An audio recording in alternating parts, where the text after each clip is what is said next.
Shalom, selamat malam Bapak Ibu Saudara-saudara yang terkasih dalam nama Tuhan Yesus Kristus. Senang bertemu kembali dalam PA yang akan kita lakukan secara live streaming. Kita bersyukur kepada Tuhan sekalipun dalam suasana masih pandemi COVID-19 yang belum memungkinkan kita untuk bersekutu bersama-sama, tetapi kita punya media.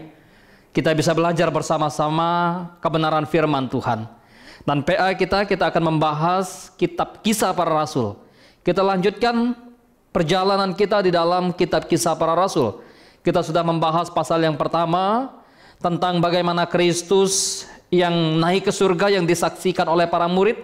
Dan sebelum dia naik ke surga, dia memberikan perintah kepada para murid supaya mereka tidak meninggalkan Yerusalem, karena di Yerusalem mereka akan menerima Roh Kudus yang akan dicurahkan kepada mereka. Roh Kudus yang akan diberikan kepada mereka. Dan pemberian Roh Kudus atau pencurahan Roh Kudus dilakukan pada hari Pentakosta pada pasal yang kedua. Pencurahan Roh Kudus, pencurahan Roh Kudus itu penting sekali bagi perjalanan gereja atau bagi permulaan gereja. Gereja mulai oleh karena Roh Kudus yang memulai, oleh karena Allah yang memulai. Dan kita bersyukur pada kesempatan hari ini atau malam ini kita memasuki pasal yang ketiga. Sebelum kita mulai PA, kita berdoa terlebih dahulu. Bapa dalam surga, kami bersyukur kepadamu pada malam hari ini. Waktu yang Tuhan berikan kepada kami untuk belajar kebenaran firman Tuhan. Kiranya Tuhan menolong kami, supaya kami boleh menaklukkan diri, menaklukkan pikiran kami, hati kami, kehendak kami, kepada otoritas firman Allah yang hidup, firman Allah yang berkuasa atas hidup kami. Tolonglah supaya pembelajaran kami akan firman Tuhan boleh benar-benar membuat kami semakin mengasihi Tuhan, membuat kami semakin mencintai Tuhan, dan hidup dalam kebenaran firman Tuhan. Berkati setiap saudara-saudara dimanapun mereka berada, yang mendengarkan atau yang mengikuti live streaming pendalaman Alkitab ini. Biarlah mereka juga dituntun oleh Tuhan. Kami berdoa kepada Tuhan, menyerahkan waktu yang kami pergunakan ini. Dalam nama Tuhan kami Yesus Kristus, kami memohon, kami berdoa. Amin. Bapak Ibu, kita memperhatikan di dalam Alkitab kita masuk ke dalam pasal yang ketiga dari kitab Kisah Para Rasul. Sangat menarik untuk kita mempelajari kitab Kisah Para Rasul. Kita menemukan banyak kebenaran yang Tuhan singkapkan pada kita, yang Tuhan bukakan kepada kita, sehingga menolong kita untuk bertumbuh di dalam kebenaran firman Tuhan. Di dalam pasal yang ketiga, penulis atau tabib Lukas memulai dengan bagaimana Paulus melakukan penyembuhan terhadap seorang lumpuh yang ada di pintu gerbang bait Allah. Ketika Roh Kudus sudah dicurahkan atas para rasul memiliki keberanian untuk memberitakan Injil. Mereka memiliki kuasa yang datang dari Roh Kudus itu sendiri untuk mereka bersaksi tentang Yesus Kristus. Oleh sebab itu, penting untuk kita perhatikan bagian demi bagian di dalam pasal yang ketiga ini. Mari kita memperhatikan di dalam ayat yang pertama. Apa yang Dr. Lukas katakan di sana tentang pasal yang ketiga. Dia memulai dengan pada suatu hari menjelang waktu sembahyang, yaitu pukul 3 petang, naiklah Petrus dan Yohanes ke bait Allah. Petrus dan Yohanes dikatakan naik ke bait Allah untuk berdoa, untuk sembahyang. Orang Yahudi, orang yang boleh dikatakan memiliki disiplin yang sangat ketat tentang waktu untuk beribadah, waktu untuk sembahyang. Sehingga bagi mereka, sesibuk apapun, maka mereka berusaha untuk memberhentikan kesibukan yang lain supaya mereka dapat melakukan peribadatan mereka, supaya mereka dapat sembahyang. Jangan sampai melewatkan waktu yang ada, yang kemudian tersita dengan pekerjaan yang lain. Oleh sebab itu ketika kita memperhatikan bagian ini, maka menarik bahwa ketika membaca kitab Daniel, di dalam Daniel pasal yang ke-6 ayat yang ke-11, misalnya di sana kita menemukan bagaimana Daniel berdoa kepada Tuhan. Daniel pasal yang ke-6, ya, saya membawa kita untuk memperhatikan satu bagian yang ada dalam Perjanjian Lama. Daniel pasal yang ke-6, ya, ayat yang ke-11 misalnya. Demi didengar Daniel bahwa surat perintah itu telah dibuat. Pergilah ia ke rumahnya, dalam kamar atasnya ada tingkap-tingkap yang terbuka ke arah Yerusalem. 3 kali sehari ia berlutut berdoa memuji Allah, seperti yang biasa dilakukannya. 3 kali sehari ia berdoa. Dengan kata lain, bahwa orang Yahudi ternyata memiliki pola jam sembahyang. Di dalam satu hari ada 3 kali yang mesti harus mereka lakukan. Pertama, bahwa mereka mesti sembahyang pada pukul 9. Kemudian selain pukul 9, mereka juga mesti kembali ke bait Allah pukul 11. Ya, kalau tidak di dekat bait Allah, barangkali ke sinagog. Kemudian, dan ketiga, bahwa mereka datang kembali ke bait Allah untuk sembahyang pada pukul 3 petang. Ini menjadi penting untuk diperhatikan, bahwa kenapa mereka mesti mengikuti atau mesti sembahyang. Karena mereka pikir bahwa hidup keagamaan, hidup religius itu salah satu yang kemudian bisa dilihat oleh orang dalam konteks orang Yahudi, maka mereka datang beribadah, datang sembahyang. Ya. Pukul 3 sore. Dan tentu jam atau waktu yang mereka tentukan ini bertepatan dengan orang-orang Yahudi yang mempersembahkan korban di bait Allah. Ada korban pagi hari, ya, dan juga tentunya ada korban petang hari. Oleh sebab itu, bukan hanya dalam konteks kemudian mereka memperhatikan korban atau mengikuti korban yang akan dipersembahkan tersebut, tetapi juga orang Yahudi memperhatikan bagaimana pergantian waktu itu. Karena bagi mereka pergantian waktu adalah pukul 6 sore, maka sebelum hari berakhir mereka harus datang kepada Tuhan, beribadah kepada Tuhan, sembahyang kepada Tuhan. Bapak Ibu Saudara yang terkasih dalam nama Tuhan kita Yesus Kristus, oleh sebab itu, ya, sebagai orang percaya tentunya kita berpikir bahwa bagaimana kita memberikan waktu yang terbaik kepada Tuhan. Bagaimana kita memfokuskan waktu kita ketika kita beribadah kepada Tuhan. Seringkali sebagai orang percaya kita mengabaikan banyak waktu, bukan, untuk beribadah kepada Tuhan. Kita seringkali mungkin lebih baik memilih terlambat ke gereja ketimbang terlambat untuk bertemu klien, ketimbang terlambat untuk bertemu dengan rekan bisnis, ketimbang kita terlambat untuk datang ke kantor untuk bekerja. Kita barangkali lebih memilih untuk terlambat datang beribadah kepada Tuhan, terlambat datang ke gereja, terlambat datang ke persekutuan, ketimbang terlambat datang ke airport untuk melakukan penerbangan atau perjalanan. Oleh sebab itu, ya, kitab Kisah Para Rasul ini ingatkan kepada kita tentang bagaimana Petrus dan Yohanes pergi ke bait Allah untuk mengikuti sembahyang atau untuk melakukan sembahyang. Nah, apa yang kemudian terjadi atau apa yang dilakukan atau apa yang dialami atau apa yang disaksikan oleh Petrus dan Yohanes ketika mereka berjalan ke bait Allah untuk sembahyang? Di situ dikatakan ada seorang laki-laki yang lumpuh sejak lahirnya sehingga ia harus diusung. Tiap-tiap hari orang itu diletakkan dekat pintu gerbang bait Allah yang bernama Gerbang Indah untuk meminta sedekah kepada orang yang masuk ke dalam bait Allah. Ketika mereka berjalan menuju ke bait Allah, maka mereka dikatakan melihat seorang laki-laki yang lumpuh, yang diusung oleh orang, barangkali keluarganya. Bukan hanya sekali, 2 kali, bukan hanya sehari, 2 hari, tetapi tiap-tiap hari orang tersebut ada di pintu gerbang Bait Allah, ada di pintu gerbang indah, untuk kemudian ditaruh di situ, diletakkan di situ, supaya dia bisa menerima sedekah dari orang-orang yang datang ke Bait Allah untuk beribadat, untuk berdoa. Ketika orang itu melihat Petrus dan Yohanes, maka apa yang diharapkan oleh orang tersebut atau apa yang dilakukan oleh dia?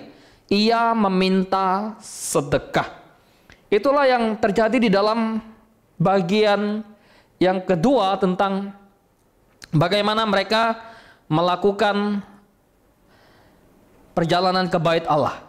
Ya, ada orang yang menyaksikan tentang perjalanan Petrus dan Yohanes. Seorang laki-laki lumpuh sejak lahir. Itu yang Alkitab katakan. Di dalam benak orang Yahudi, ketika seseorang dari sejak kecil terlahir dalam keadaan yang kurang sempurna dalam tanda kutip, mengalami kecacatan, entah itu mata buta, entah itu kakinya lumpuh, atau entah itu bisu, maka di dalam benak orang Yahudi pasti orang tersebut lahir karena keberdosaan. Entah itu dosa dia, entah itu dosa orang tuanya, ayahnya, ibunya. Itulah yang dialami oleh orang-orang Yahudi, atau itulah yang ada dalam konsep orang-orang Yahudi. Sehingga waktu orang lahir sejak buta, maka orang bertanya kepada Yesus, "Guru, dosa siapakah ini sehingga anak ini terlahir dalam kondisi yang buta?" Maka Yesus berkata kepada mereka, bukan dosa siapa-siapa, tetapi karena Allah ingin menyatakan kemuliaan di dalam atau melalui seorang buta ini.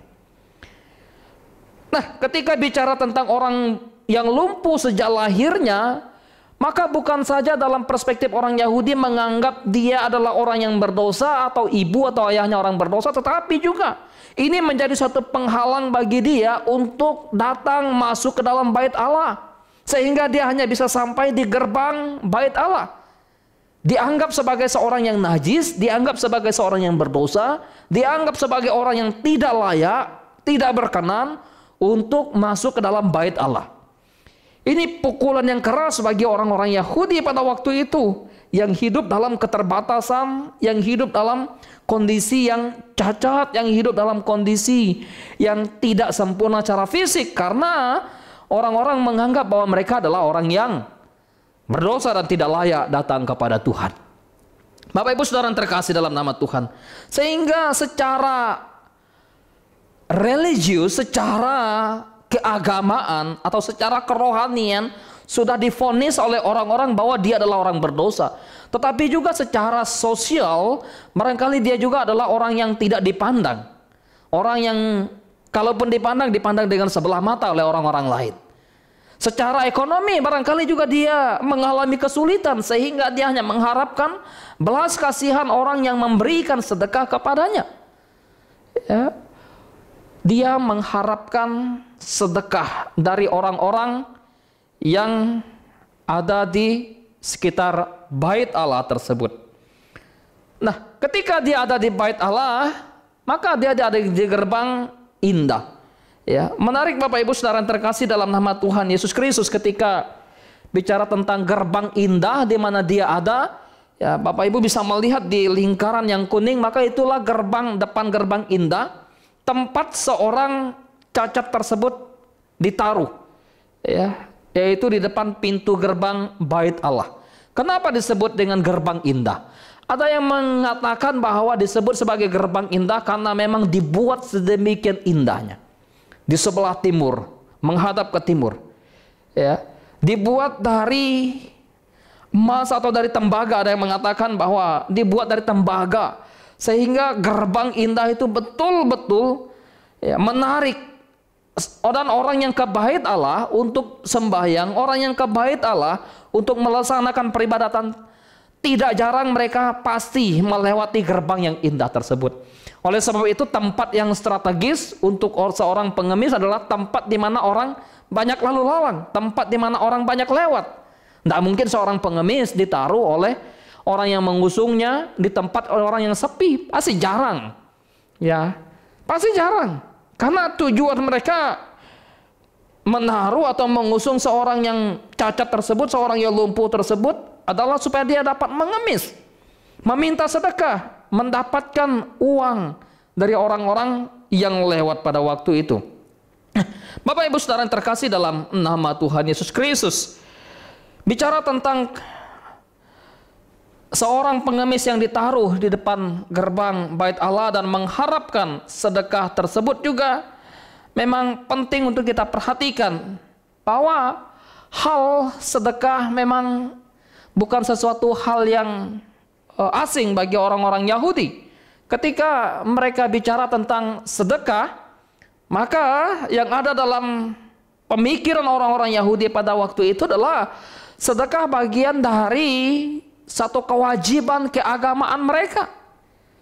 Ya, orang memberikan sedekah sehingga bagi mereka ketika mereka sudah memberikan sedekah, mereka sudah menjalankan bagian dari hukum keagamaan orang Yahudi pada waktu itu.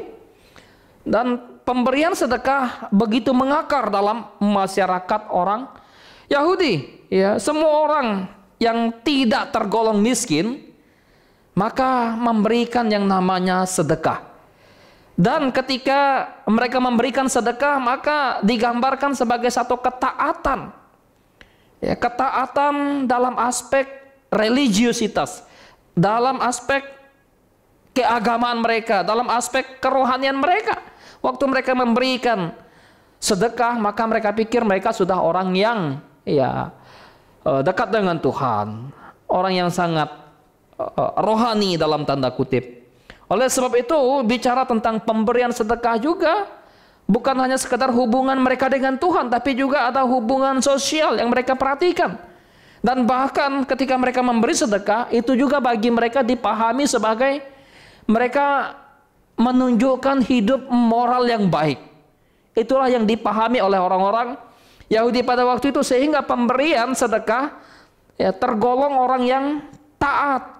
Orang yang memberikan sedekah digambarkan sebagai orang yang hidup dalam ketaatan keberagamaan, hidup dalam baik hati, menurut mereka hidup dalam moral yang baik. Dan apa yang dilakukan oleh orang yang memberikan sedekah tentu saja itu sangat bermanfaat bagi orang-orang miskin pada waktu itu. Dan bagi pengemis atau bagi seorang lumpuh yang mengemis di depan gerbang bait Allah, pasti dia sangat menantikan pemberian orang yang lewat.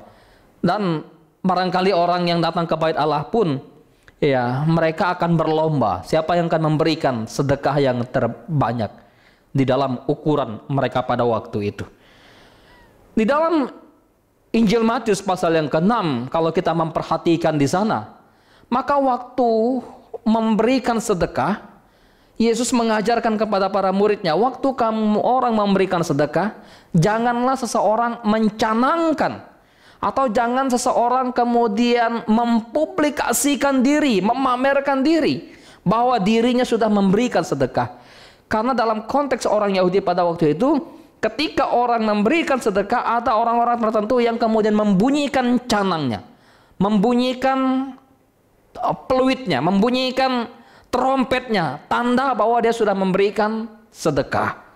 Ya, ini seringkali menjadi suatu yang kemudian menimbulkan sikap kemunafikan orang-orang Farisi, orang-orang Yahudi pada waktu itu. Oleh sebab itu, Yesus mengajarkan kepada mereka, jikalau kamu mau memberi, berilah dengan rela hati, berilah dengan ketulusan.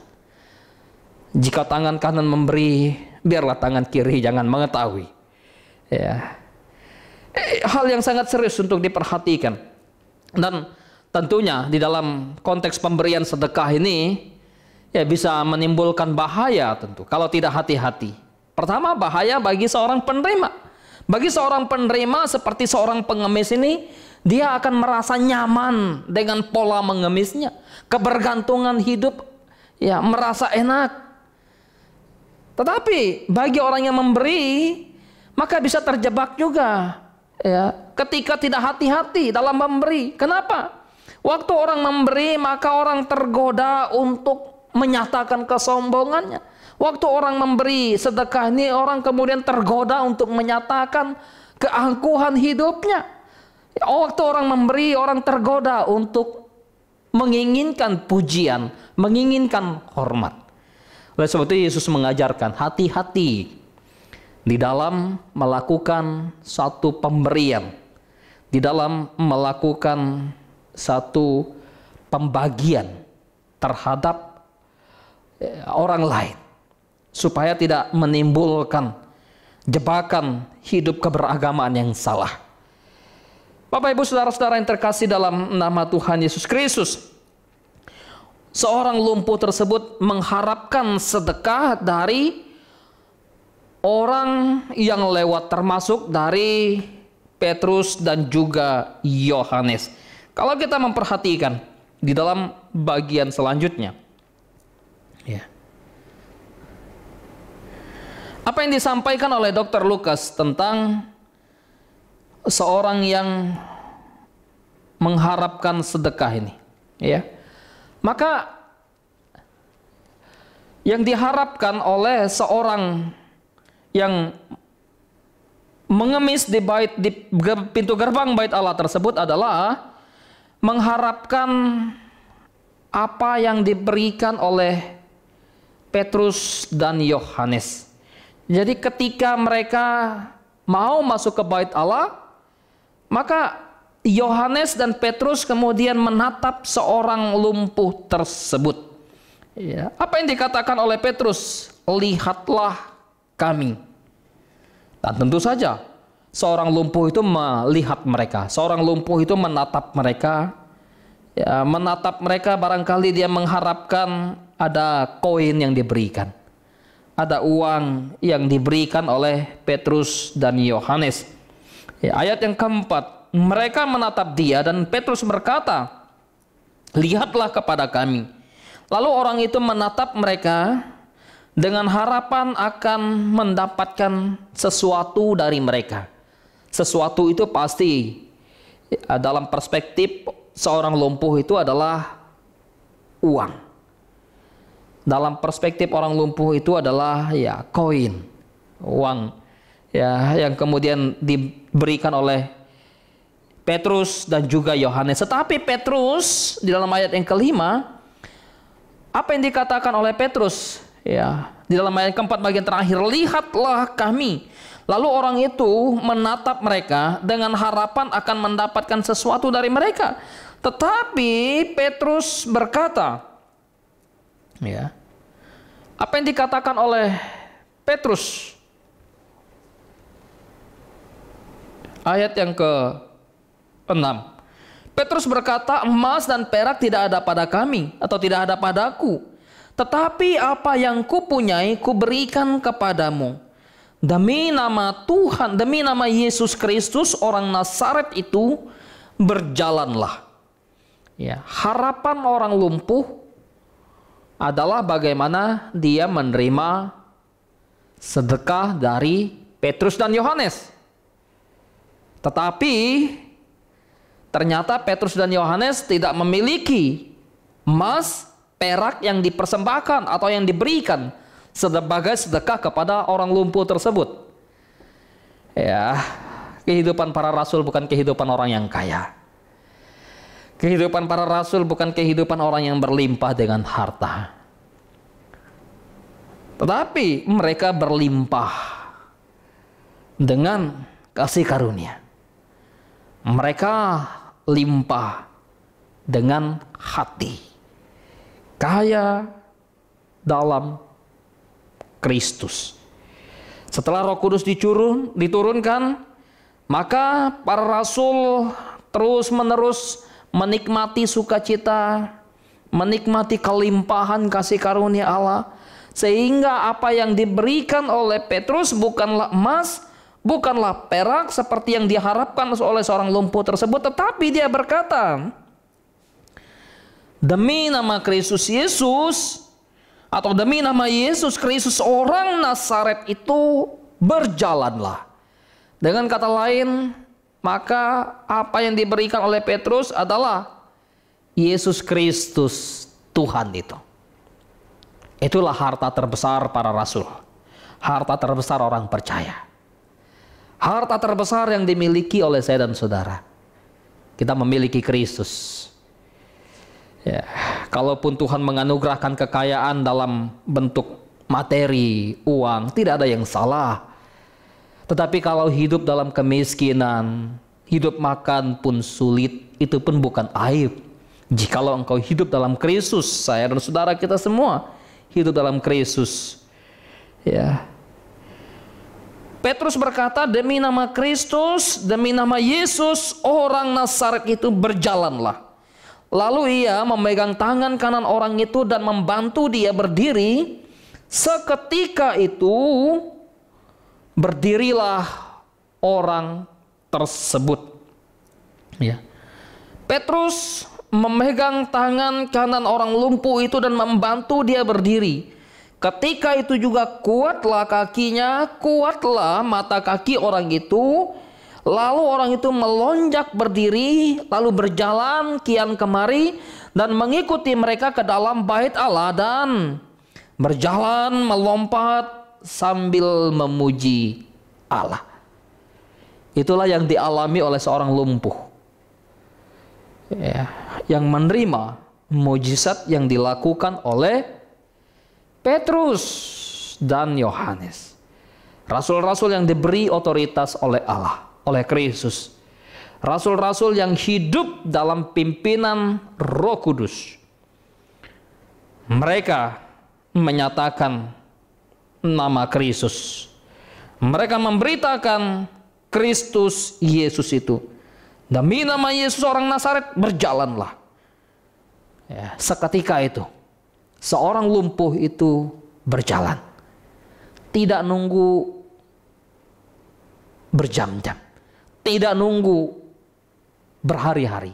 Tidak nunggu berminggu-minggu. Ya, berjalan. Luar biasa. Penyertaan Tuhan bagi pelayanan para rasul untuk memberitakan Injil Kristus itu. Bapak Ibu Saudara yang terkasih dalam nama Tuhan Yesus Kristus, seorang yang lumpuh itu berdiri, berjalan, dan mengikuti Petrus dan Yohanes ke dalam bait Allah, bersuka cita, melompat-lompat, memuji Allah. Apa yang dinyatakan oleh Dr. Lukas dalam bagian ini? Bahwa tuntunan Roh Kudus membuat para rasul untuk melakukan mujizat ini dan membawa orang untuk datang kepada Kristus memuji Allah. Banyak orang mengalami kesembuhan tetapi tidak memuji Allah. Banyak orang mengalami mujizat yang dilakukan oleh Yesus Kristus, tetapi mereka tidak memuji Allah. Di dalam pelayanan Tuhan Yesus, dia pernah menyembuhkan 10 orang kusta, tetapi hanya satu yang datang kepada Allah. Kalau kita membaca tulisan di dalam kitab Injil, maka kita menemukan di sana banyak mujizat yang dilakukan oleh Yesus, tetapi tidak banyak orang datang kepada dia oleh karena mujizat itu. Tetapi apa yang dilakukan oleh Petrus di dalam bagian ini tidak lain dan tidak bukan untuk menyatakan Injil Kristus. Orang tersebut memuji Allah, orang tersebut bersama atau mengikuti Petrus dan Yohanes ke dalam bait Allah. Pasti bukan rekayasa, pasti bukan manipulasi, pasti bukan kepura-puraan, pasti bukan didramatisir kesembuhan ini atau kelumpuhan seorang ini, karena orang mengenal betul siapa orang lumpuh ini.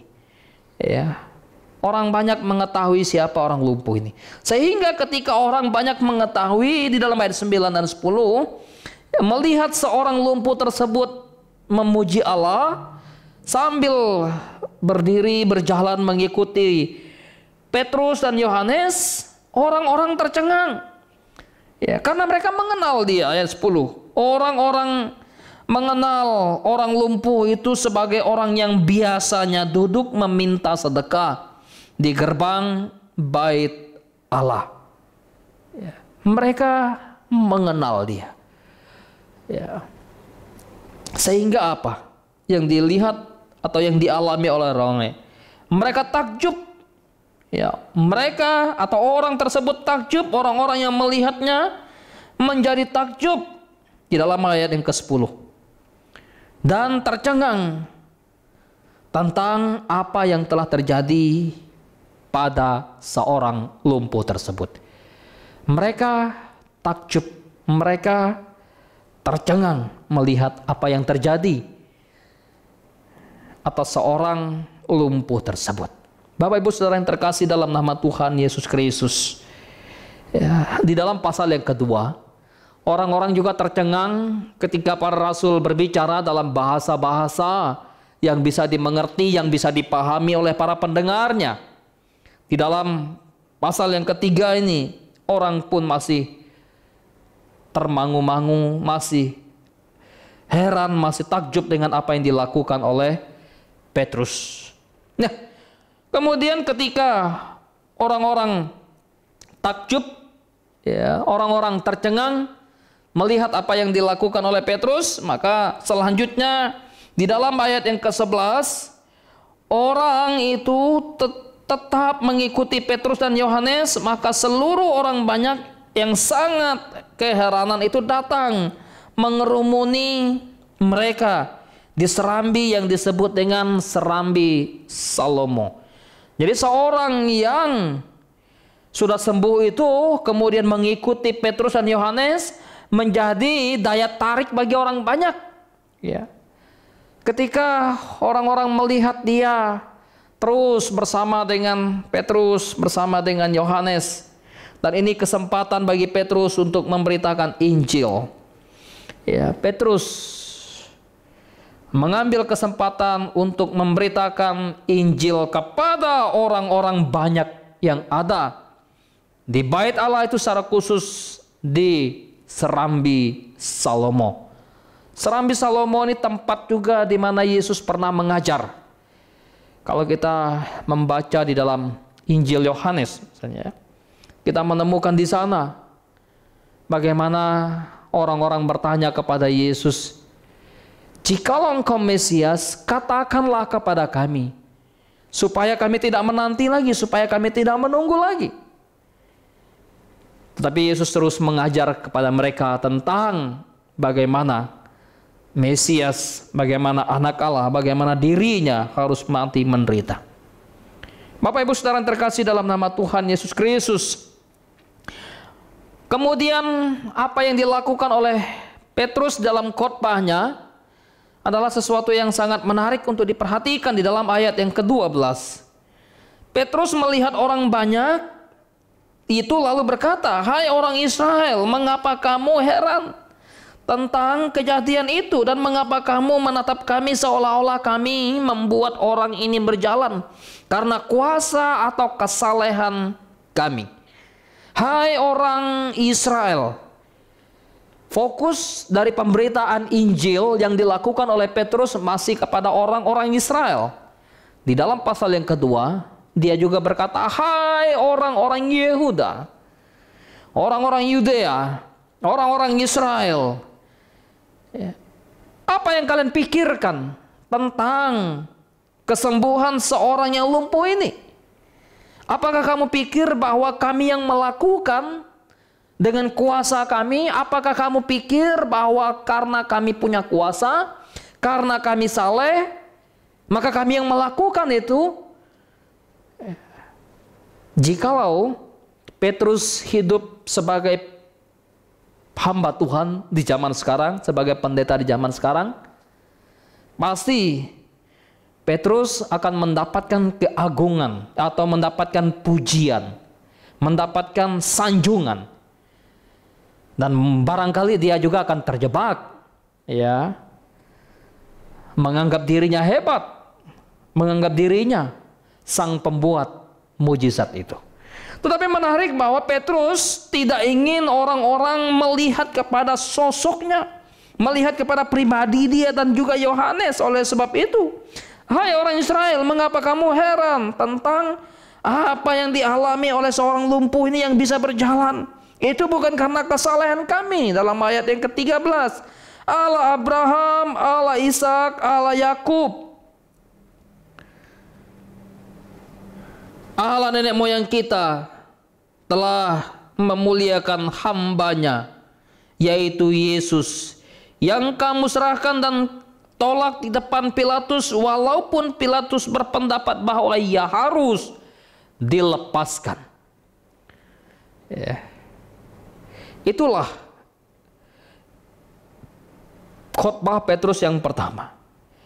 Dia atau khotbah Petrus dalam bagian ini, tentu yang pertama di dalam pasal yang kedua Petrus sudah berkhotbah ketika menyampaikan tentang Yesus Kristus kepada orang-orang Yudea pada hari Pentakosta itu. Di dalam pasal yang ketiga ini pun Petrus memiliki khotbah yang sama, pola yang sama, menyampaikan tentang Yesus Kristus yang ditolak oleh orang Israel, yang disalibkan oleh orang Israel. Padahal Pilatus berpendapat bahwa Yesus Kristus itu layak dilepaskan oleh karena ketidakbersalahannya. Apa yang disampaikan oleh Petrus di dalam bagian ini menarik, bahwa Petrus membawa orang Israel untuk mengingat kembali Allah yang disembah oleh Abraham, Allah yang disembah oleh Ishak, Allah yang disembah oleh Yakub, Allah dari bapa leluhur mereka, Allah dari orang-orang di dalam perjanjian lama yang mereka anggap sebagai orang yang luar biasa, tokoh iman mereka, pahlawan iman mereka, yaitu Yesus Kristus. Itulah Allah yang disembah Abraham, Allah yang disembah Ishak, dan Allah yang disembah Yakub. Ada yang menggambarkan ketika bicara tentang Allah Abraham, Allah Ishak, Allah Yakub, menggambarkan atau mengindikasikan tentang Allah Bapa, Allah Anak, dan juga Allah Roh Kudus. Tetapi bukan berarti bahwa Abraham hanya menyembah Bapa, tidak menyembah Kristus. Tidak demikian tentunya. Tetapi ini memberikan satu gambaran yang tersirat di sana, bahwa Abraham, Ishak, Yakub, mereka percaya kepada Allah, yaitu hambanya Kristus, percaya kepada Allah Bapa, dan percaya juga kepada Allah Roh Kudus.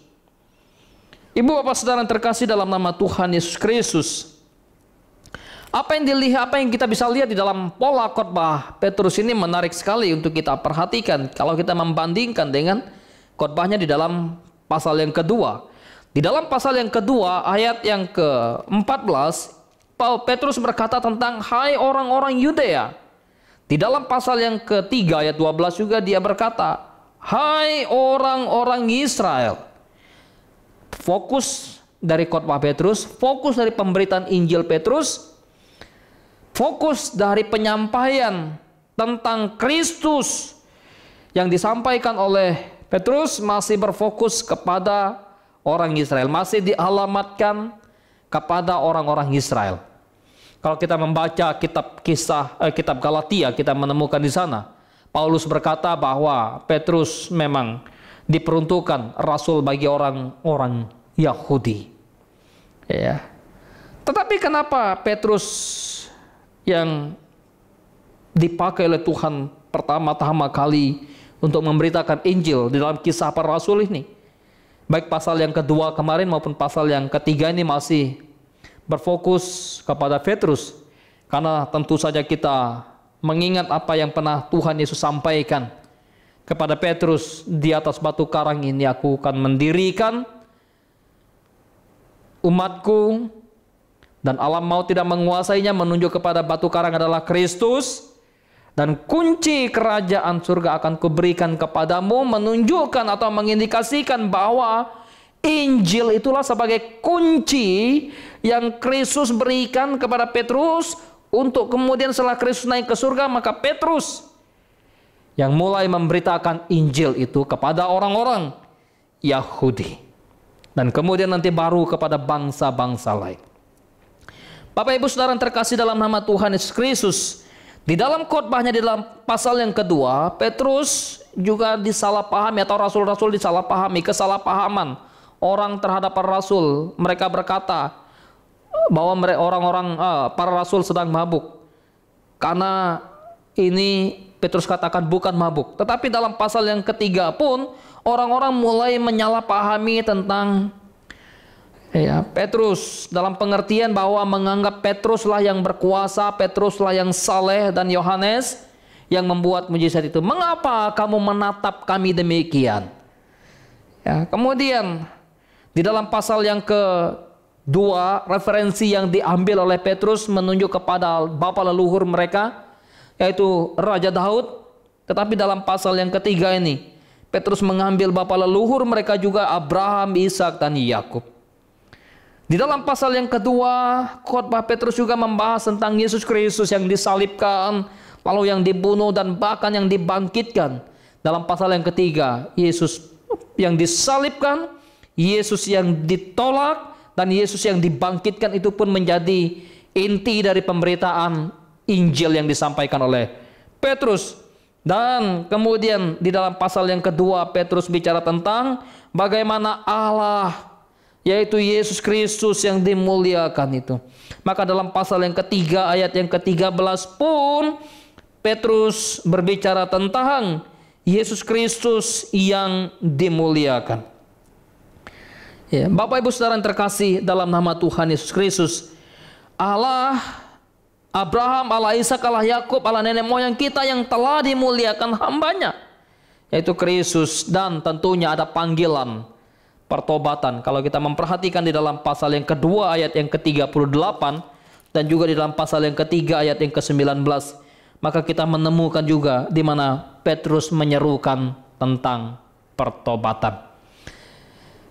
Apa yang disampaikan oleh Petrus dalam bagian ini menjadi sesuatu yang sangat penting dan sangat menarik untuk kita perhatikan. Kamu telah menolak Yesus Kristus yang kudus, yang benar, serta menghendaki seorang pembunuh sebagai hadiahmu.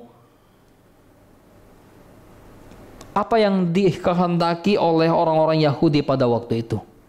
Yang mereka kehendaki bukanlah Yesus Kristus yang benar, bukanlah Yesus Kristus yang kudus, yang suci itu, tapi mereka justru menghendaki Barabas. Ketika Pilatus menanyakan kepada mereka tentang siapa yang harus dibebaskan, betapa orang-orang Yahudi pada waktu itu tidak mengerti, tidak memahami. Petrus katakan tentang siapa Yesus itu. Sama halnya dengan pemimpin mereka. Di dalam ayat yang ke-15, 16 dan 17, mari kita memperhatikan. Demikianlah ia, yaitu Kristus, pemimpin kepada hidup, telah kamu bunuh, tetapi Allah membangkitkan dia dari antara orang mati. Dan tentang hal itu kami adalah saksi. Lagi dalam bagian ini, dalam pasal yang ketiga muncul, kami adalah saksi. Kisah para rasul memang mencatat bagaimana orang-orang atau para murid adalah saksi Kristus. Ini konsisten dengan apa yang disampaikan di dalam pasal yang pertama dan pasal yang kedua, bahwa mereka adalah saksi dari Kristus, saksi dari karya Kristus, saksi dari kebangkitan Kristus, dan bahkan saksi sampai Kristus naik ke surga. Dan karena kepercayaan dalam nama Yesus itulah, maka nama itu yang menguatkan orang yang kamu lihat dan kamu kenal ini. Dan kepercayaan itu telah memberikan kesembuhan kepadanya atau kepada orang ini di depan kamu semua. Jelas? Yang memberikan kesembuhan itu bukan kuasa Petrus. Yang memberikan kesembuhan itu, Petrus katakan, bukan karena kesalahan kami. Yang memberikan kesembuhan kepada orang ini adalah Yesus Kristus yang telah Kamu bunuh, yang telah kamu tolak, yang telah kamu salibkan, yang telah kamu tukar dengan penjahat, dengan Barabas, yang telah dibangkitkan oleh Bapa, yang telah bangkit dari kematian. Ya, Yesus Kristus itulah yang menyembuhkannya. Yesus Kristus itulah yang memberikan kekuatan, kesembuhan kepada orang lumpuh yang kamu lihat. Dan kamu menjadi saksi semuanya ini.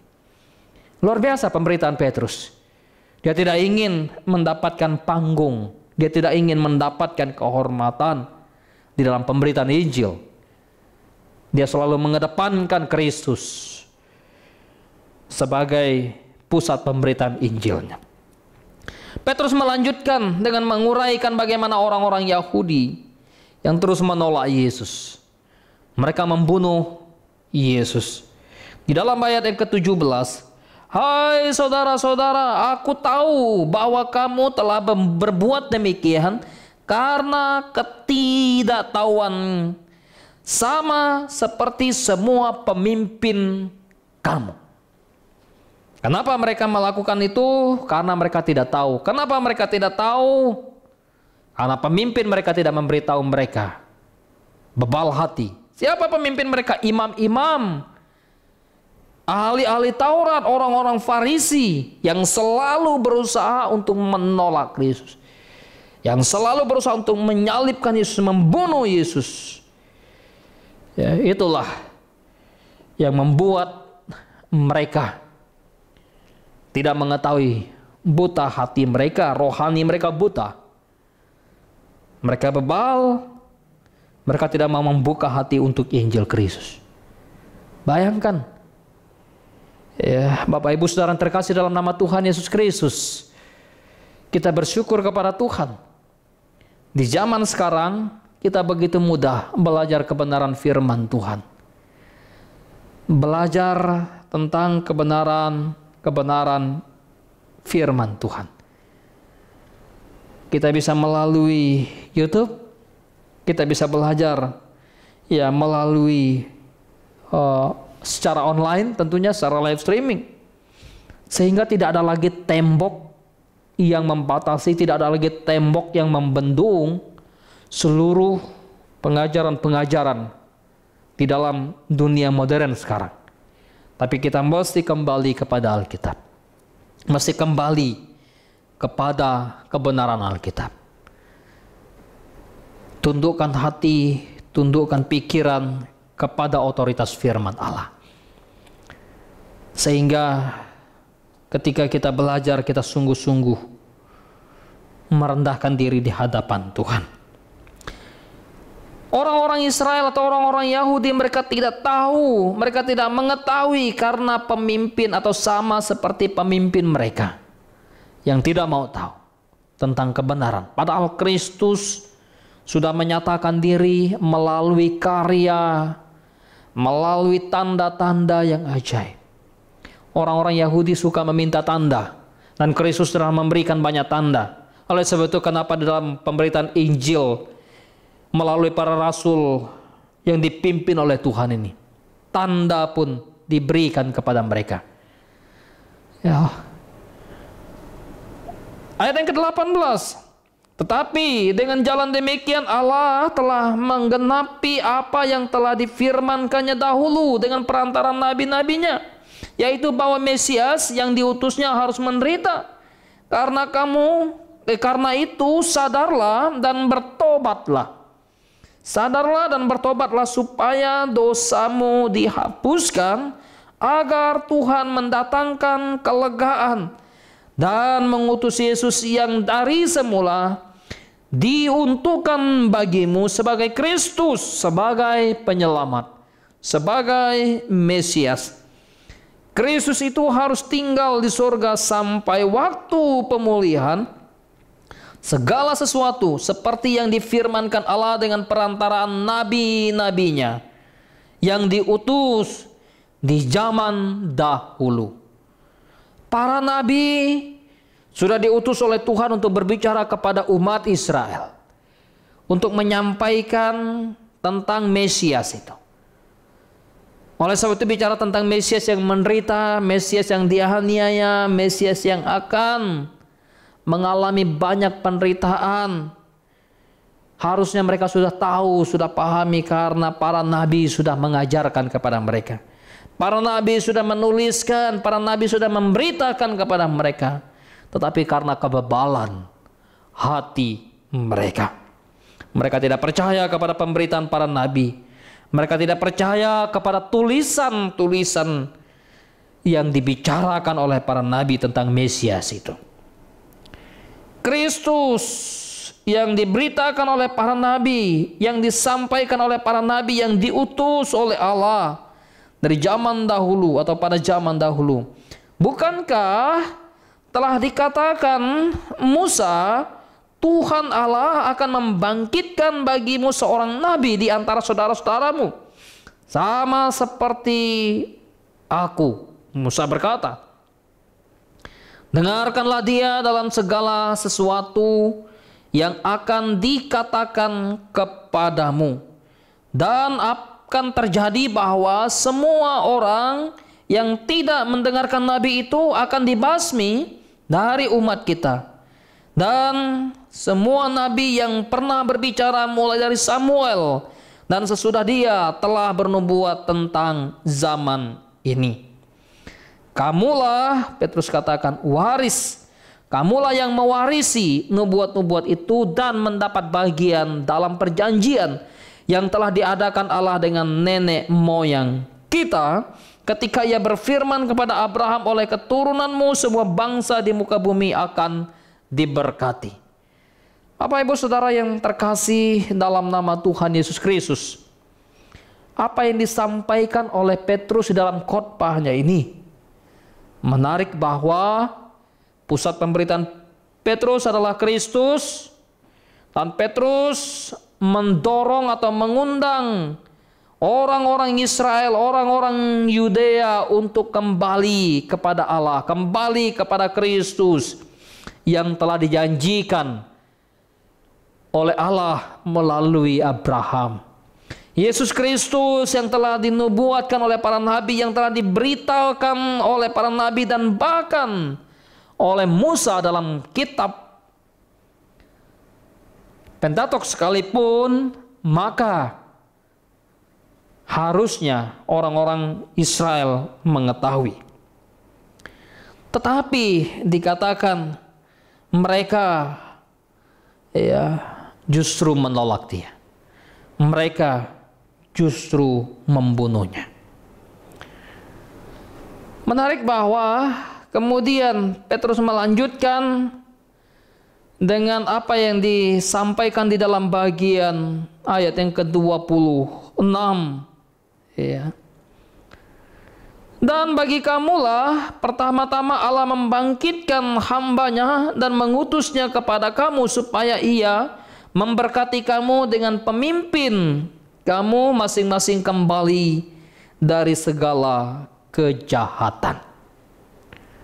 Tujuannya jelas dari pemberitaan Petrus ini adalah, pertama, bahwa supaya orang Yahudi atau orang Israel atau orang Yudea mengenal tentang Yesus Kristus.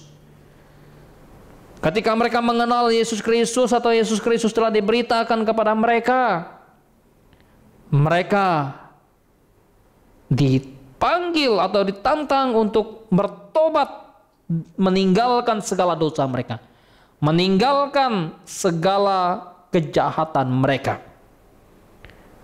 Di dalam pemberitaan Injil, tentu pemberitaan tentang Kristus, maka orang harus disadarkan tentang dosanya, orang harus diberitahukan tentang dosanya. Dan ketika orang diberitahukan tentang dosanya, Roh Kudus menyadarkan dia, menginsafkan dia akan segala pelanggaran, akan segala dosanya. Dan pada akhirnya, kemudian orang dituntun kepada Kristus. Apa yang sebetulnya dikatakan oleh Petrus dalam khotbahnya ini? Bahwa sejak zaman Yohanes Pembaptis, pesan yang disampaikan selalu menjadi atau pesan tentang pertobatan untuk pengampunan dosa. Dengan pertobatan akan mendatangkan penyegaran, mendatangkan pemulihan bagi umat Israel, bagi orang-orang Yudea, bagi orang-orang Yahudi. Mereka tidak dibebaskan dari kepemerintahan Romawi. Mereka bukan dibebaskan atau mereka menemukan kebebasan bukan ketika mereka hidup melakukan hukum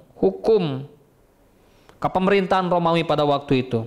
Ya, orang-orang Yahudi akan diberkati bukan dengan menemukan kebebasan dari kerajaan-kerajaan Romawi yang menguasai mereka, tetapi mereka dibebaskan dari kejahatan. Mereka itulah yang membebaskan hidup mereka, yang membebaskan mereka dari belenggu dosa itu, sehingga mereka dimerdekakan.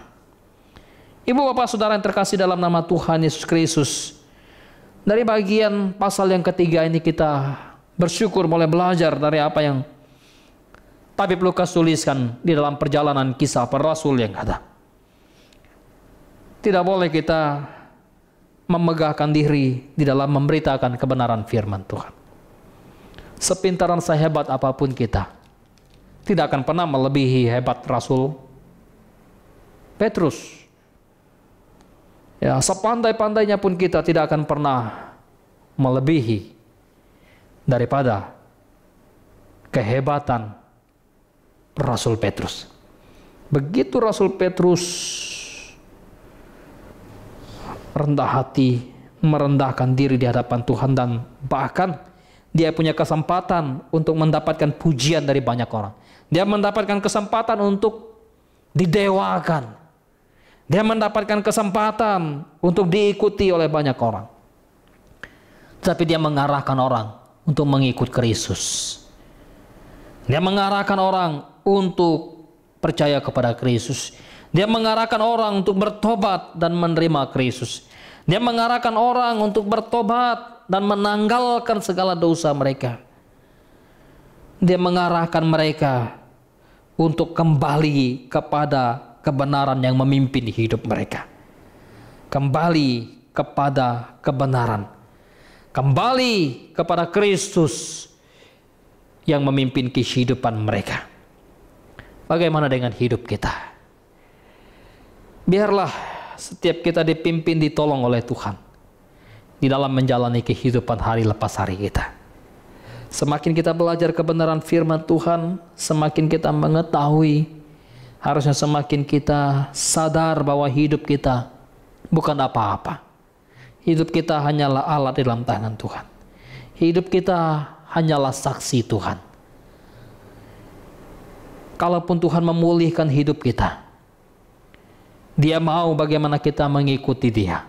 Dia mau bagaimana kita menyembah Dia dengan sungguh, dengan tulus. Dia mau bagaimana kita melayani Dia dalam ketulusan, dalam kesungguhan hati. Bapak Ibu Saudara yang terkasih dalam nama Tuhan Yesus Kristus, biarlah pembelajaran kita pada malam hari ini terus menguatkan iman kita, terus mengajarkan kepada kita. Ya, jangan berfokus kepada mujizat-mujizat yang ada. Fokuslah pada Kristus. Fokuslah pada Sang Juru Selamat kita yang telah menebus dosa kita, yang telah memberikan kepada kita anugerah kehidupan yang kekal itu. Biarlah Tuhan menolong kita, Tuhan memberkati kita. Kita tundukkan kepala, kita berdoa kepada Tuhan. Bapa dalam surga, kami datang, kami mengucap syukur kepadamu. Di malam ini kami boleh belajar kebenaran firman Tuhan, melanjutkan kitab Kisah Para Rasul pasal yang ketiga. Kami boleh menikmati setiap kebenaran-kebenaran yang disampaikan, belajar dari kehidupan para rasul yang mau memberitakan Injil Tuhan, yang dengan kerelaan hati, dengan kemurnian hati, dengan keberanian untuk menyuarakan Kristus Yesus. Kami juga bersyukur ya Tuhan, jikalau Engkau juga mengingatkan kepada kami untuk kembali kepada Tuhan, untuk bertobat, meninggalkan segala kejahatan kami Tuhan. Seringkali kami abai, kami tidak setia kepada Tuhan. Oleh sebab itu Tuhan, tolonglah kami, supaya kami tetap setia kepada Engkau. Malam hari ini kami berdoa kepadamu Tuhan, untuk seluruh orang-orang jemaat-Mu, dan setiap hati yang mendengarkan kebenaran firman Tuhan yang telah kami pelajari bersama-sama. Kami memohon belas kasihan Tuhan, kiranya Roh Kudus memimpin menolong hidup mereka. Roh Kudus memberikan pertumbuhan bagi hati mereka untuk mengasihi Tuhan. Kami berdoa kepada Tuhan untuk situasi bangsa dan negara ini. Tuhan memberkati. Saat ini masih dalam suasana pandemi COVID-19. Kami memohon belas kasihan Tuhan untuk memberikan yang terbaik buat bangsa ini. Berkati para dokter, para perawat, dan seluruh pegawai rumah sakit, seluruh relawan yang memberi diri untuk melayani masyarakat, memutus mata rantai virus corona ini. Kami berdoa kepada Tuhan untuk seluruh keluarga mereka juga. Tuhan yang memberkati, Tuhan yang menghiburkan, Tuhan yang menguatkan. Dan orang-orang yang sedang terinfeksi virus corona saat ini juga, kami memohon cinta kasih Allah untuk menolong mereka. Sekiranya Tuhan berkehendak, biarlah kesembuhan Tuhan berikan kepada mereka. Namun bukan kehendak kami yang jadi, kehendak Tuhanlah yang terjadi. Oh Tuhan, kami juga berdoa, menyerahkan seluruh perekonomian di tengah-tengah bangsa ini, seluruh pengusaha.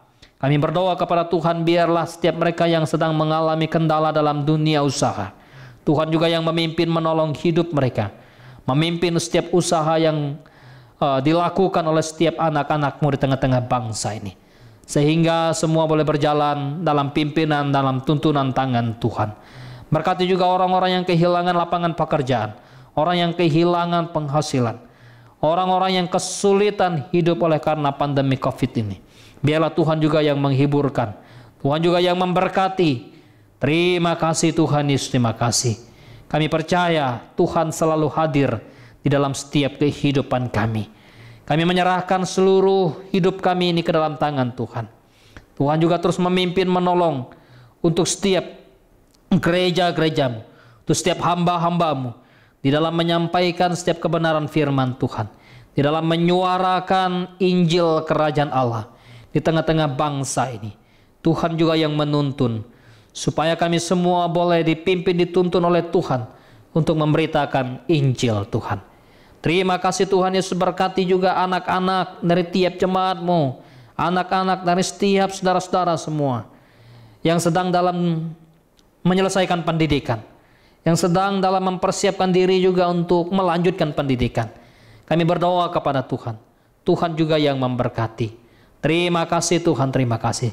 Sekali lagi Tuhan, kami berdoa kepadamu untuk seluruh jemaat Tuhan malam hari ini dimanapun mereka berada. Biarlah mereka senantiasa bersandar berserah kepada Tuhan saja, di dalam situasi yang tidak kami dapat ketahui. Oleh karena itu Tuhan, kami tetap mengandalkan Engkau. Kami tetap menyerahkan hidup kami kepada Tuhan. Terpujilah nama-Mu ya Tuhan.